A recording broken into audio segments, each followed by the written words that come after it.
In the winter season, when it is snowing everywhere, a family of 4 is traveling through the area. After getting briefly lost and asking another driver for directions, they stop at a campground for the night. Unfortunately, the ceiling in the kitchen caved in from the snow, so the campground is closed. The family decides to stay at that place anyway because they can't travel further in this snow. The father steps away from the campsite to get water, and he hears his wife crying out. There's an ominous-looking figure looming over her with a knife as she begs for her life. So her husband jumps at her attacker and yells for her to run. She races back to their van and tries to drive away with their boys, Muwon and Muchi, but the van won't start. She tries again and again but fails. Meanwhile, Mom spots her attacker walking their way, so she pushes the boys down to hide. She tells Muwon, the elder boy, to hide with Muchi in a hidden cupboard and to protect his little brother, no matter what he hears. Then, after uttering a small but fervent prayer, she goes out into the night. The boys hide,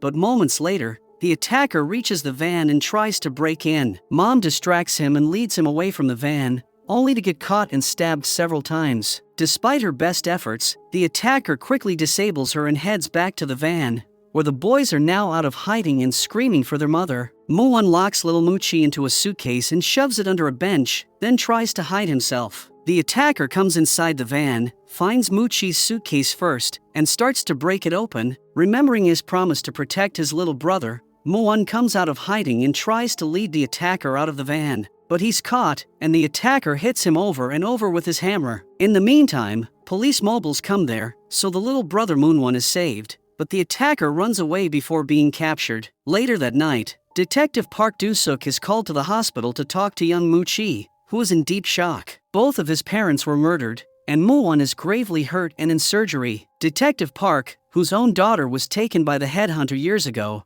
tries to get Muchi to say whether he saw the killer's face. When Muchi can't speak, he yells at the little boy and scares him even worse. As he's being pulled away, Muchi sees something that makes him scream. He points at a picture on the wall and yells that it's him. He had seen the face of the killer earlier when he was being attacked and locked in the suitcase. It's a doctor from that hospital whose picture is on a poster on the wall of that hospital, whom Moonwon has seen now and identified as the attacker. After that, the police come straight to the house of Dr. Seo-jun to arrest him. Detective Park orders the house searched and arrests Seo-jun at gunpoint, growling that he's the notorious headhunter according to the identification of Muchi. While Detective Park was getting the search warrant, Muchi grabbed a scalpel from an accidentally discarded surgical tray and hid himself in the patrol car. Now, in confusion, he came out of the car and slashed Seo-jun in the face, who was standing there handcuffed. He tries to stab Seo-jun again, but Detective Park stops him, knocking the head off one of the snowmen beside him in the process. The snowman's head smashes to the ground,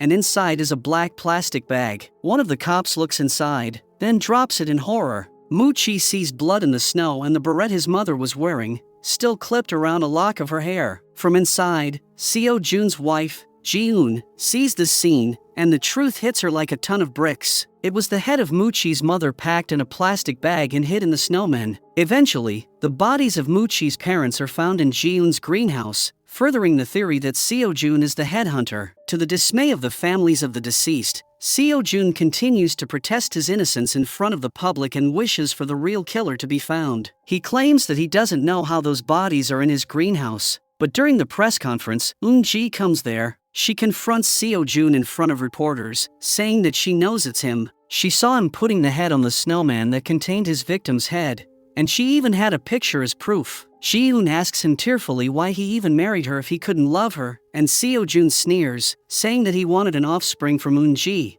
and that's why he married her. Professor Daniel, who is an old friend of Dr. Seo-jun, is also there. He is also stunned by how his friend turned out. Daniel grabs Seo-jun and flings him into an interrogation room to ask if Seo-jun killed his sister in the past. Seo-jun says emotionlessly that on that day, she still hid from him after being stabbed 20 times, so he threatened to kill her mother and Daniel if she didn't come out. He actually laughs at the memory of how she'd looked when she crawled to him. Eventually, he confesses that he killed her mercilessly. He snarls that he did it because she killed his baby, then brags that he kept his promise not to hurt her family. He finishes his story, leaving Daniel sobbing on his knees. Later, Daniel offers to run his genetic test on Ji-eun's unborn baby, and she takes him up on it. Daniel is a professor who has been doing research for 15 years and came up with a method to detect the psychopath gene in humans. He believes that, through his research, the nation can get rid of psychopaths before they are born. According to his research, 99% of babies with psychopath genes become psychopaths, but 1% can also become geniuses in the future. When the results come back, Ji-eun can tell from Daniel's expression that her baby has the psychopath gene. She freaks out and shrieks for an abortion, unwilling to bet on the chances that her baby is that 1% who's a genius, but Daniel calmly reminds her that she has passed the months of abortion and now there is no way but to let the baby come into the world now. The scene shifts to a little boy named Jae-hoon, who has a fascination with rats. He catches one to take to the zoo and then sets it free in the snake enclosure. The fight between snake and mouse threatens all the other children, but this little boy is enjoying it, watching and standing there. When Jae-hoon is older, his teacher becomes worried for his mental health when he kills the class rabbit. He says that he wasn't trying to kill it. He only wanted to see if it had gained weight or was pregnant. He scratches his arm to shreds, and when his teacher asks why, Jae-hoon blandly says that he is annoyed at the other kids but can't take it out on them. The teacher calls in Jae-hoon's stepfather, and she tells him that a recent IQ test puts Jae-hoon well above genius level but that she's worried about his mental state. She recommends therapy, but stepdad takes offense and doesn't let her do the therapy. He drags Jae-hoon into an alley after school and slaps him hard, then calls his mother to complain that Jae-hoon humiliated him. It's Ji-hoon's son with the psychopath gene. Jae-hoon now has 2 younger siblings, a brother and a sister. At home, Jae-hoon is often beaten by his stepfather for doing things that he doesn't like pouring ammonia into the fish tank. He even killed the dog of his stepfather and tried to kill his siblings. When his stepdad learns about these doings, he finds Jae-hoon and drags him home to beat him, calling him an evil bastard. Meanwhile, Ji-hoon also comes there. She shoves Jae-hoon to the ground and starts to choke Jae-hoon, telling him to die. Monsters like him need to die. She wishes that she never should have given birth to him. After giving birth to Jae-hoon, Ji-hoon left him, and he has been living with his adopted family. Soon, we see that the whole family is killed, and Jae-hoon is the only survivor. After that, Jae-hoon is brought in for questioning as the prime suspect in his family's murder. He has no reaction to a photo of 3 covered corpses and claims that he didn't kill them. The polygraph machine detects it as the truth, so he's released. But psychopaths can also deceive the polygraph machine. The story shifts to some years later when we see a doctor performing surgery on a patient. His name is Sun Yo-han, and he is the son of Han Seo-jun, who was the headhunter and killed nearly 20 people previously. Han Seo-jun is currently living in prison as he was sentenced to life due to his crimes. Meanwhile, one of Han Seo-jun's victims has become a detective. His name is Mu-chi, and his parents were killed by Han Seo-jun earlier. Now, Mu-chi visits Seo-jun at the detention center. Mu-chi's trying to get thrown into jail so that he can kill Seo-jun, but the convict knows he can't do it. He wasn't born to be a killer, as his eyes are full of emotions. Seo-jun says that one can see emptiness clearly in the eyes of a killer. Undeterred, Mu-chi recites the Bible that anyone who takes the life of a human being is to be put to death. Fracture for fracture, eye for eye, tooth for tooth. The passage resonates with Mu-chi and inspires him to pay back what he received. The new plan is to kill Seo-jun in front of his son so that he suffers the same pain of witnessing such a scarring moment. Prison guard Na Chi-kook escorts Seo-jun back to solitary confinement. The convict asks for some surgical thread to practice with, but Chi-kook doesn't give in even when Seo-jun says that the other guards never went against his wishes. After some days, a church group set up a magic show for the inmates at the prison. During the show, the performance is well underway. The inmates aren't receptive to the magic show at first, but by the time Seo-jun shows up, everyone's laughing heartily. The final act is to handcuff a volunteer and lock him in the safe. They spin it around, claiming that the inmate will disappear. Everybody panics when they open the door to do their big reveal. Everyone is shocked to see Chi-kook stripped down to his underwear, bloody and unconscious inside the safe. He's been stabbed multiple times and lost a few fingers. The co-workers quickly take him to the hospital, where Dr. Sun Yo-han treats him. One of the co-workers, Officer Young Bar-reum, is with him. He is very worried about Na Chi-kook because he was close to him. He remains with Na Chi-kook all the time, taking care of him, but Na Chi-kook is unable to stand up because the injuries are severe, and he is in a coma now. Meanwhile, Mu-chi receives a call informing him about a recent murder in the greenhouse.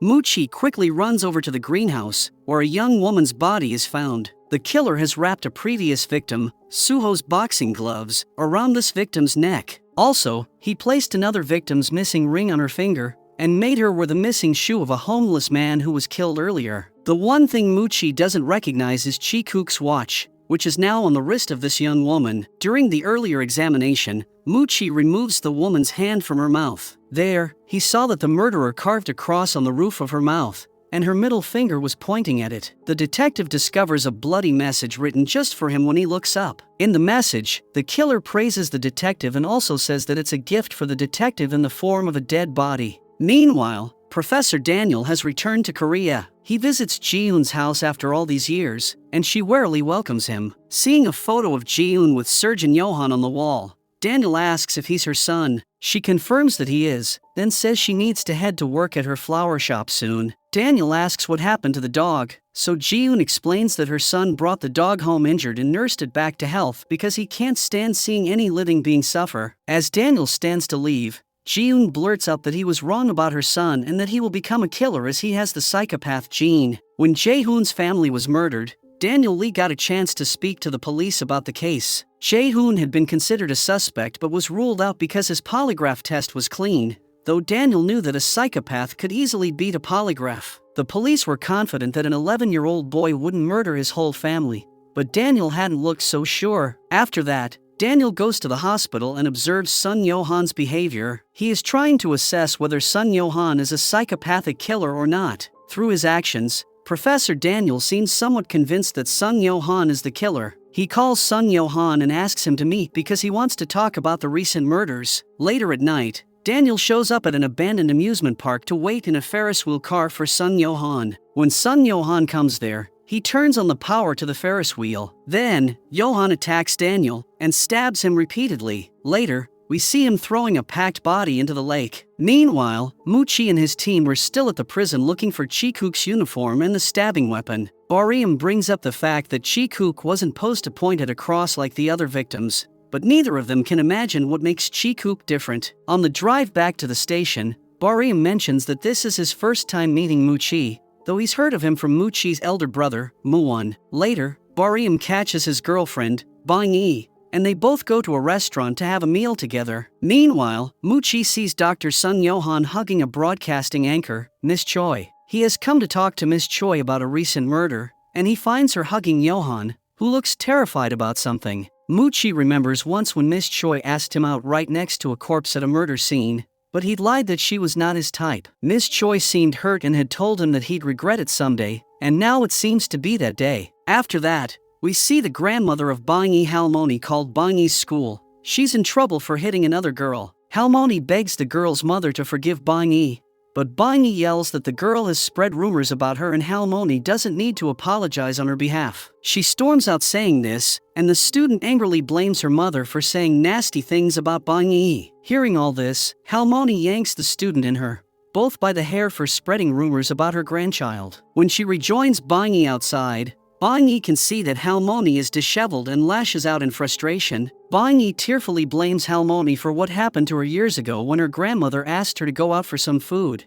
But Bang-yi ended up in a situation where she was attacked by a nasty killer. Then Bang-yi runs off, and Halmoni collapses in guilt-weighted tears. At home, she realizes that Bang-yi's behavior must be because the nasty killer, Kang Duk-soo, is getting out of prison soon. She unwraps a knife she keeps in the newspaper, saying ominously that she will take care of everything. Kang Duk-soo won't get to live even one day as a free man. Later, Barium goes to Halmoni, and Halmoni tells him about going to Bang-yi's school. He notices a childish ducky pin she's wearing, and Halmoni says that Bang-yi made it for her as a birthday gift years ago. Then we see that Bang-yi's classmate's mother is demanded a settlement payment for getting into a fight with her, so Halmoni goes out looking for a job. Coincidentally, the job that Halmoni swiped is a temporary house cleaning job at Johan's home. When Johan is not at home, she heads to the basement to clean and finds the door locked, but the key is still in the lock. When she opens the door, she is shocked by seeing pictures of all the victims on the wall. Halmoni stole a picture off his wall, one of the recent victims who was found with evidence from the other murders. Meanwhile, Johan is meeting with Muchi because Muchi thinks that Johan is a bit suspicious,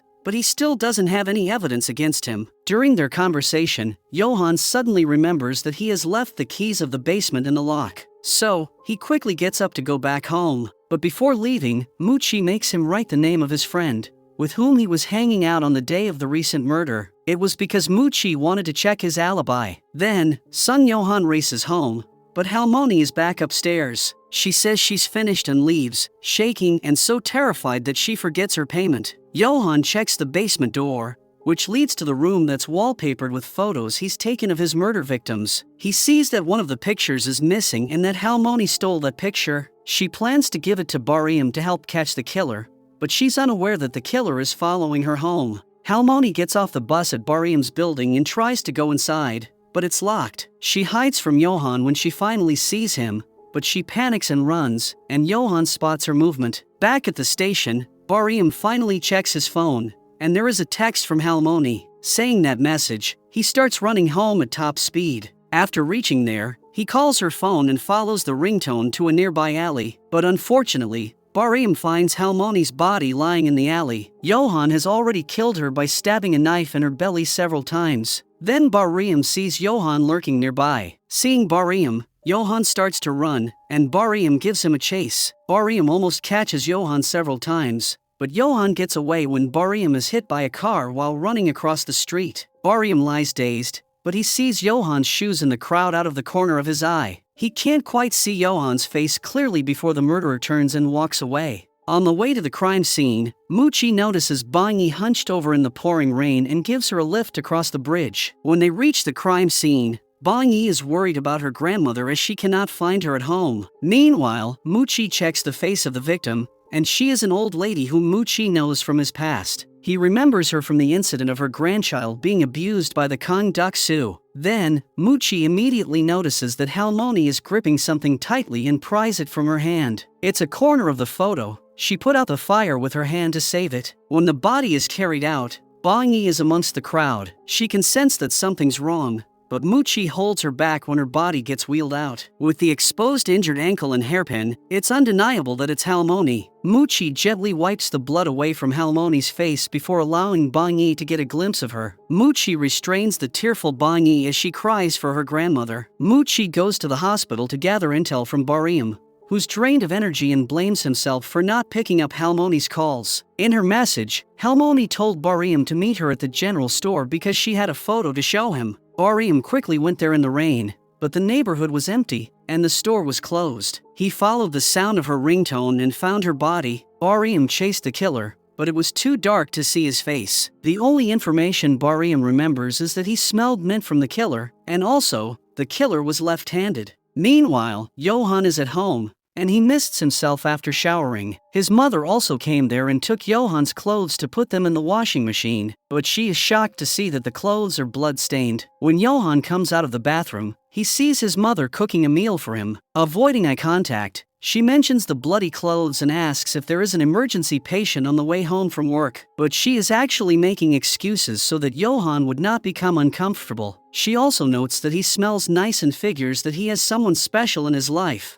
hoping that he'll give her a grandchild soon. Later, on the drive home, Ji-yoon turns on the radio and breaks down when she learns of the 2 murders that happened today. She pulls over when both cases are reported to be linked to the recent serial killings, and recalls how she once told her son that he was a monster and shouldn't have been born. Sobbing, Ji-yoon wonders what she can do about these sins. Meanwhile, Johan heads to the hospital when he learns that Bariam is getting treated for his injuries. Being a doctor, Johan walks into the room easily, even being guarded. Before he's able to inject the contents of a syringe into Bariam's system, he hears a commotion outside and quickly hides himself. It's Bangi who storms into the room, blaming Bariam for killing her grandmother as he did not pick up her calls. In the meantime, Johan slips out unnoticed. With 6 kills under the murderer's belt within a span of 2 months, the nation is gripped with fear and distrust towards the police, as they still have 0 leads. Muchi analyzes the corner of the photo retrieved by Halmoni's dead body. He is certain that he's seen it somewhere before. To find out where Halmoni acquired the photo,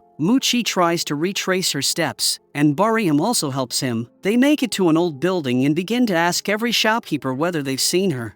but don't have any luck. They miss the lady from the job dispatch center who recognizes Halmoni and is about to call in to report it. Halmoni went there on the day of her death and got a job at the house of Johan. However, the owner of the agency stops the lady from reporting because he is afraid that their practice of hiring illegal immigrants will be uncovered by the police. Meanwhile, a friend of Johan, Junsun, calls because the police contacted him, and Johan instructs him to say what he told him to say. Junsun meets with Detective Shin Sang and claims that he was at Johan's place on Sunday night because his friend wasn't feeling well. Actually, he is trying to prove Johan's alibi on his order. Shin Sang borrows his phone and calls Johan, who picks up and asks whether the cop has gone and if he told him what Johan asked him to do. Shin Sang hangs up and leaves with no further questions, and Junsun realizes what happened when Johan calls back. Shin Sang reports this to Muchi, who says that naturally, the next step is to break into Johan's car and find out where he really was by reviewing the black box footage.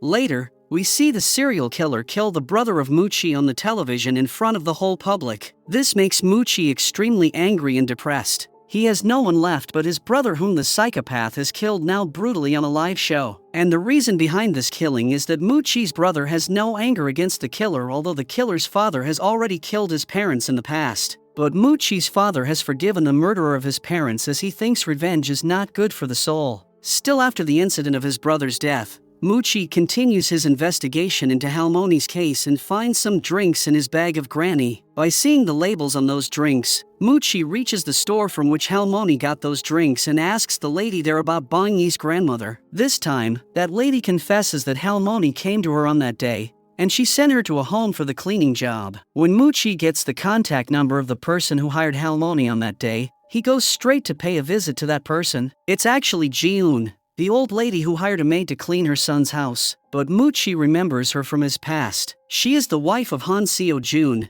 the headhunter who terrorized the nation by killing 20 people in the past. Muchi then checks the family details of Ji-eun and finds out that Johan is actually Ji-eun's son. Now, his suspicions about Johan have increased further, and he goes to check Johan's house for potential evidence. During the search, Muchi reaches the basement area and is about to break the lock on its door. Then, suddenly, he hears someone coming inside the house. It's Johan, who is back at home. So Muchi sneaks into the garage. While in there, Muchi finds a pair of bloody shoes in a box. He places them near Johan's trash and calls Shin Sang. Muchi wants to use the shoes as evidence against Johan, but moving them would make them inadmissible as evidence and they don't have search warrant. However, Muchi forcefully convinces him that a small white lie could save lives. Meanwhile, Barium goes to the prison, and Ms. Choi is also there to find out if anyone could have sneaked in on the day that Chi-kook was attacked. The prison doctor in the infirmary tells them that Han Seo-jun faked chest pain on that day to ask if Johan was here the day Chi-kook was attacked. He also admits that Johan was there to see Seo-jun that day. This is the first that Hongju has heard Johan's name associated with this case, and she's stunned to realize that her boyfriend might be a murder suspect. Suddenly, she recalls how Johan seemed terrified that night as he held her. Then, she goes straight to Johan's house and marches straight to Johan's office to look for the bandage she threw away. She found the cartoon bandage on the day when Halmoni visited Johan's house and somehow forgot it back. Ms. Choi also finds a bugging device in his trash can. In the meantime, Johan also comes behind her. She covers the matter by throwing her arms around him,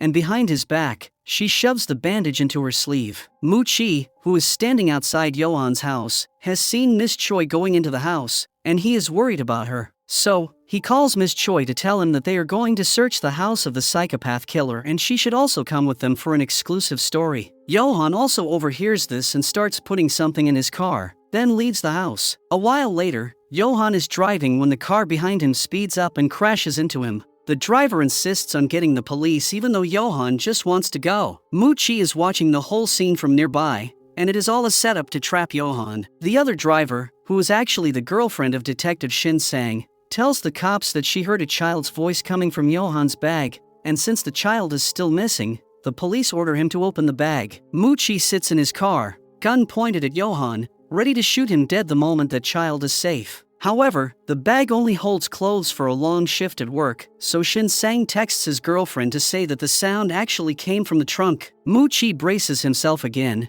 but he's disappointed when Johan's trunk is empty aside from an emergency kit. Time is running out, So Shin Sang follows Johan while Muchi moves on to Plan C, which is breaking into Johan's home and shooting the knob off the basement door. But there is nothing in the basement that can be taken as solid proof, and also, the missing child is not there. Johan has already removed everything from the basement. Meanwhile, Barium gets a call from the doctor that Halmoni's DNA was found on a bandage at Johan's house. He decides to go check it out himself and ends up in Johan's basement. He finds the wall of photos, but Johan is not there, seeming to know that someone is there. He steals a delivery scooter and takes off just as the cops arrive. On the other hand, Bangi wakes up and hears Johan breaking into Barium's house. She calls Muchi, who drunkenly answers, and Bangi whispers that the killer is here right now. Johan follows Bangi when she slips outside and tries to find Barium. Thankfully, Barium finds Bangi first and helps her get away, but he goes back to catch Johan and ends up cornered by Johan on the roof. Outside the house, Bangi finds Muchi and wails that Barium is in danger. They arrive at the building just in time to see Johan bashing Barium in the head with a hammer over and over and over. Acting on impulse, Muchi shoots Johan, who falls next to Barium, and the two lie there, bleeding out. They're rushed to the hospital, and sometime later, Barium wakes up alone, his head heavily bandaged. Bangi has left her bird's cage in the room with him, where she chirps happily in the morning sun. Barium slowly gets out of bed, takes the bird from its cage, and snaps its neck with his left hand. He tosses the tiny body out his hospital window, goes back to bed, and sighs contentedly that finally, it's quiet. After the grave incident, Barium lost his memory, and he couldn't even recognize Bangi. He just remembers daily life things and has lost all other memories of people around him. On the other hand, Johan is announced dead due to the septic shock. His mother is weeping on his dead body as he is the only one left behind in her family. Meanwhile, Muchi is brought in front of the disciplinary committee for shooting a person without warrants. Although he confesses all his non-professional actions to killing a psychopath, still, the committee clears him of misconduct because he saved Barium,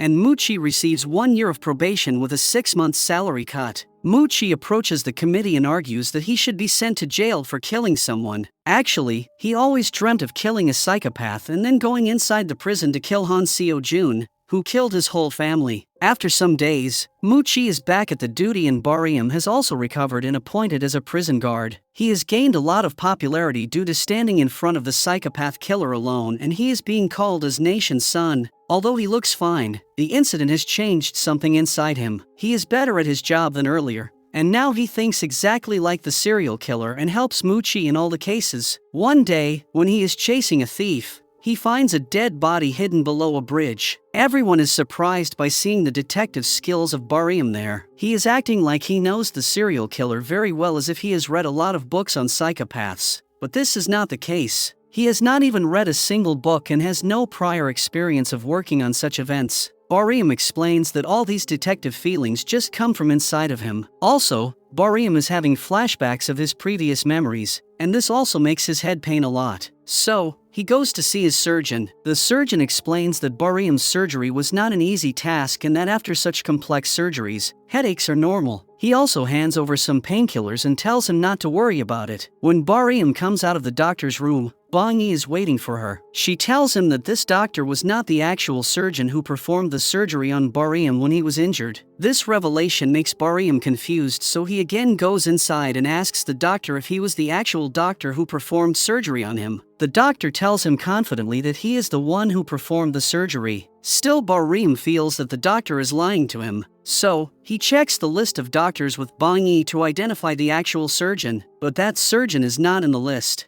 Bangi mentions that Barium's surgeon had a scar on his right. Barium knows only one doctor who has a scar on his face, and he is Han Seo-jun, the great neurosurgeon of his time. But he is in prison, so how can he perform the surgery of Barium? To confirm his theory, Barium sends the picture of Han Seo-jun to Bangi and asks if he is the one. To that, Bangi replies in positive. After that, Barium goes to the prison to ask Han Seo-jun what he did to him during those surgeries. Han Seo-jun tells the story of that day when Barium was injured badly. He was taken to the hospital in a pretty bad condition along with Johan. As Barium had become very popular at that time, the public wanted him to come back alive from the ICU. All the pressure was on the secretary of the president, so she requested Han Seo-jun to perform brain transplant surgery. As the secretary got a tape recording earlier, Han Seo-jun could be seen performing brain transplant surgeries on test objects like mice. He was also quite successful in performing those surgeries and had also discovered a way to conquer tissue transplant rejection.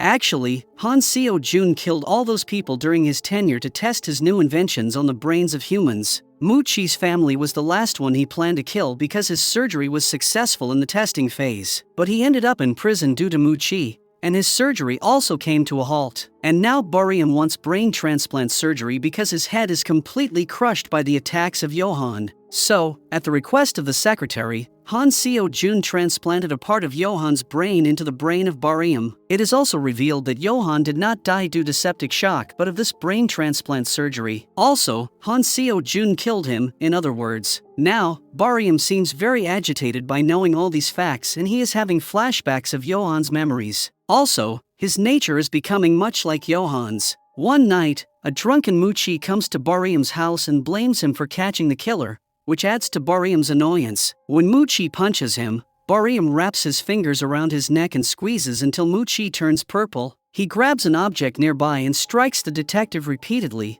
blood splattering onto his smiling face. But later, we see that it's Barium's own hand on which he was striking and not on Mu-chi's face. Mu-chi wakes up in the morning after his confrontation with Barium, who is still at Barium's house. He has no memory of their fight and has strangulation marks around his neck. He also notices that Barium's left hand is wrapped as if he's injured. Barium admits that he and Mu-chi fought, but he downplays what happened. Then, Barium again goes to meet Han Seo-jun. He wants to know why he is becoming more and more violent day by day. Han Seo-jun tells him that in his experiments, every time when he transplanted the brain of a violent mouse into the head of a silent mouse, the recipient became violent within days. So, the reason for the violent behavior of Barium is that he has the brain of Johan in his head now. One day, Barium goes to the doctor who pretended to be his surgeon earlier. Barium asks him for the video of his surgery, but the doctor claims that he has no video because the surgery was performed in secrecy, and to avoid any public reaction, they did not make the video. Barium is going out of control day by day. He has started attacking his close ones as his nature as a psychopath killer is pushing him to kill someone. Barium even attacks the doctor for not getting the answer he wanted from him. After some time, a new murder is reported at the police station, and Barium also goes to the crime scene for an initial examination. First, it is speculated that this case is a self-harm act, but Barium, using his psychopathic killer mind, proves that it's a murder. When he examines the body, he finds the locket of Mu-chi's brother around her neck. This makes him remember a memory of when he killed Mu-chi's brother, and she is now wearing the same locket. Then he sees a brooch of Halmoni on that dead body, and it also reminds him of the memory of Halmoni's murder. But he thinks that these memories are Johan's, and he should avoid them. Seeing the belongings of the other victims with the present murder victim, Barium claims that the killer is the same one they have seen earlier. But it can't be possible because Johan is dead now. The second theory is that the killer is a copycat of Johan. This theory makes some sense. So, he starts investigating this matter himself. One day, when Barium is with a fellow detective going to a wedding ceremony, they see that the door of the bride is locked. There is a killer inside the room who binds the hands of the bride and then kills him. Barium, using his sharp mind, opens the door with a trick and enters the room. But it's too late now. The killer has already done his job, and now he attacks Barium from behind. But Barium overcomes him in no time and starts punching his head brutally. But suddenly, he stops thinking that he is doing wrong. The killer gets the opportunity and runs off from his hands. Outside, the killer crashes his car into Barium, who is chasing him, and in the end, the killer himself gets into the accident. Later, the chase takes them both to an abandoned place where the killer hits the head of Barium with some heavy object, making him unconscious. When Barium wakes up, his hands are tied with a rope. He identifies the killer as someone related to his past because he remembers the pattern of that particular knot around his hands. When the killer approaches Barium to kill him, Barium has already untied his hands, and he overpowers the killer quickly. He punches his head again and again. In his rage against that killer, Barium actually kills him, and in this process, he remembers all of his previous killings. All those murders were committed by Barium and not Johan. He is identifying himself as the actual killer now, so he goes straight to the police station and announces that he is the killer and he recently committed a murder. When the police, along with the forensic team, come to analyze the crime scene, they find nothing there. Everything is placed in its proper place, and there is not even a single sign of murder present there. The forensic doctor tells Muchi that Barium may be having hallucinations after the brain surgery, so they also leave the place. Later, when Barium mentions the locker and brooch found on the dead body of a recent victim,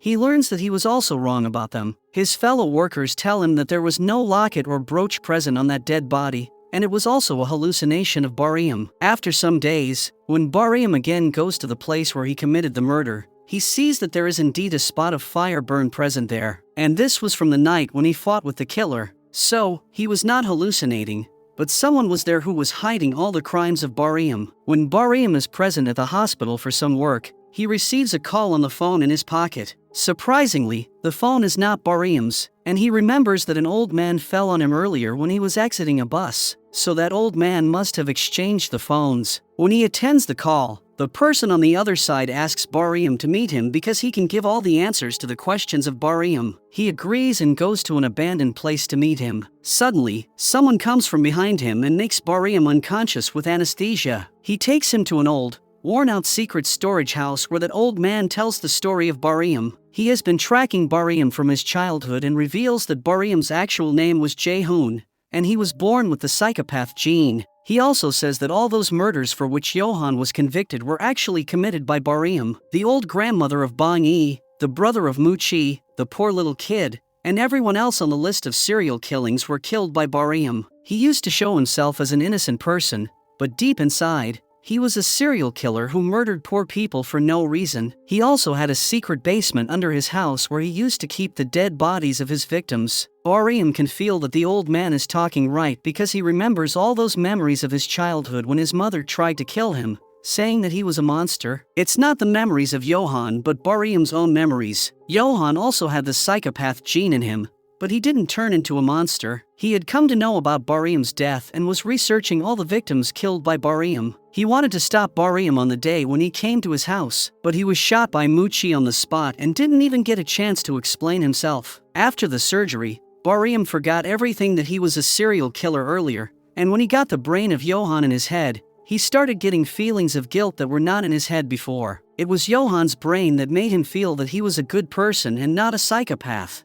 So, now, Barium writes a death note acknowledging all his crimes and is going to commit the unthinkable because the weight of his sins is too heavy that he can't bear it now. But he is not the only one guilty of all these serial killings. He and Johan were always monitored by the secretary of the president. She has been covering the sins of Barium yet. When Barium turns himself in prison, he tells everything to the police. Muchi is deeply saddened and angered at Barium. He could not even imagine that Barium could be a serial killer. Then, Barium tells Muchi that the secretary had planned to pass the psychopath gene bill in the parliament. According to that bill, all the fetuses with the psychopath gene would be discarded throughout the nation, but the majority of people rejected that bill. So, the secretary let Barium kill people and even covered his traces from the crime scene. She wanted to present Barium as a brutal killer in front of the public to highlight the importance of discarding psychopath gene fetuses. That's why she let him kill more and more people. So, now the secretary has also been arrested and is being investigated thoroughly. Barium is sentenced to remain in prison for the rest of his life. After some days in prison, Barium goes to meet Han Seo-jun, who reveals that Barium is actually his son. When he was born, Ji-eun shuffled her baby with another mom so that the other mom could kill the baby if he showed signs of being a psychopath. Also, Han Seo-jun performed that surgery because he was making his own son live and letting Johan die. It seems like Barium is not happy listening to all these new secrets of his past. He hugs his father, and then kills him with a pointed object in his hand. He has completed his job now. Although he can't be pardoned for his sins, he did the right thing in the end. We see that Muchi comes to visit Barium sometimes because Barium is soon going to be dead. He has been experiencing the after effects of the surgery, and he has no more days left to live. On the other hand, Bang-yi happily lives with Muchi, and Muchi is now her guardian and friend too.